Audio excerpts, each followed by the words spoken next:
Bashar, if you would be so kind, would you describe yourself, your civilization, your connection to Daryl, and the fact that you transmit from your spacecraft? We need to give the viewers a sense of who you are, that you are an extraterrestrial, and how it comes to, how you come to be interacting with us through Daryl. All right.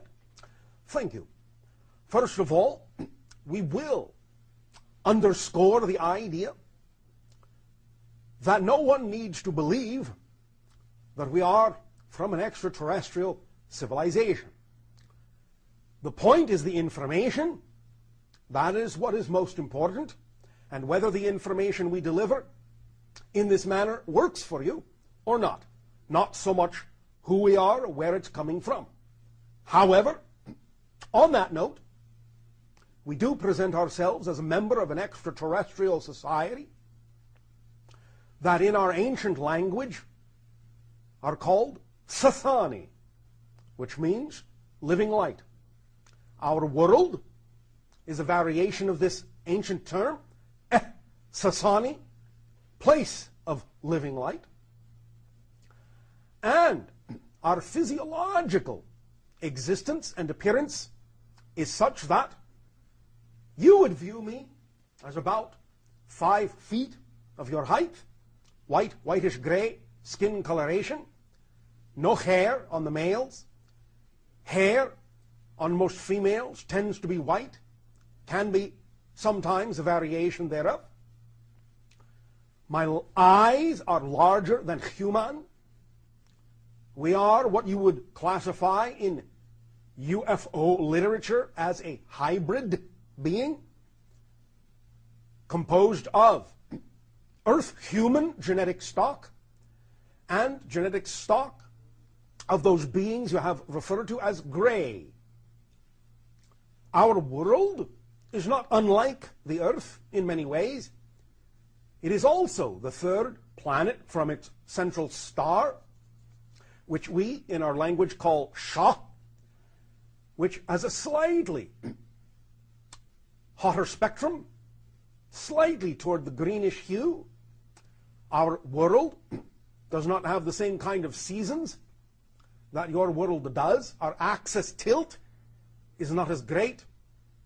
It is generally averaging what you would recognize as humans as a comfortable year-round temperature. There is more water on our planet, slightly higher oxygen content. You would find, perhaps at first, if you were to visit our world, yourselves being perhaps a little bit dizzy for a while until you acclimated. Our world is slightly smaller, gravity slightly less, but you could acclimatize to this very easily. We communicate with many worlds in this manner. We have found over the course of our experience that in many ways it is beneficial to use biological receivers, biological communicators, what you call mediums or channels, who are sensitive to other frequencies, rather than using technological communication for a variety of reasons. First of all, the human body is already perfectly designed, when trained properly, to receive these kinds of telepathic communications. And also because it involves the idea incarnationally that in order for our civilization, being alien to yours, to have enough understanding of your civilization to communicate with you in a manner that makes sense, we often choose as spirits to have lives in those civilizations with whom we will eventually communicate. And so the channel that you know as Daryl is actually, from your perspective, my past life. And I am, speaking in linear space-time frame of reference, the channel's future self, but possessing the capability of communicating with my past self, the channel before you. This allows for ease of connection because we are of the same oversoul, the same basic consciousness, just split in different times, in different places, different dimensions, in order to perform this task of acting as a bridge, a link, to allow communication to occur from one level, one realm, one dimension, to another, from ours to yours. We do this with many different worlds for a variety of reasons. And one of the reasons we are doing it now with your Earth is because there are a great many changes taking place on your planet, changes in consciousness, awareness, understanding, perspective, growth of spirit. This to us is very exciting.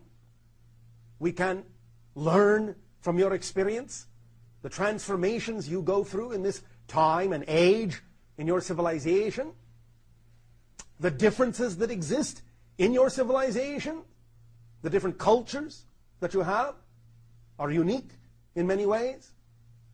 And we can see through all of you, by this interaction, all the different ways, many more different ways, that the infinite has of expressing itself within creation.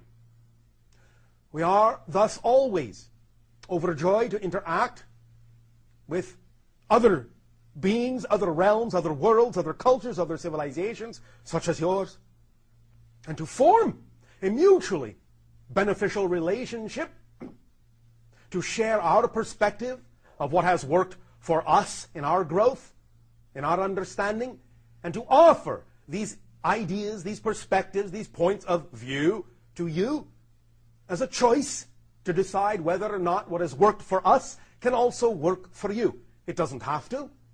You do not have to take our word for anything, but simply look at this as the first step toward contact, toward interaction, the laying down of foundations and establishing relationships in a diplomatic fashion, and in a manner that allows you to take our words and our concepts and what we have to say, what we have to share,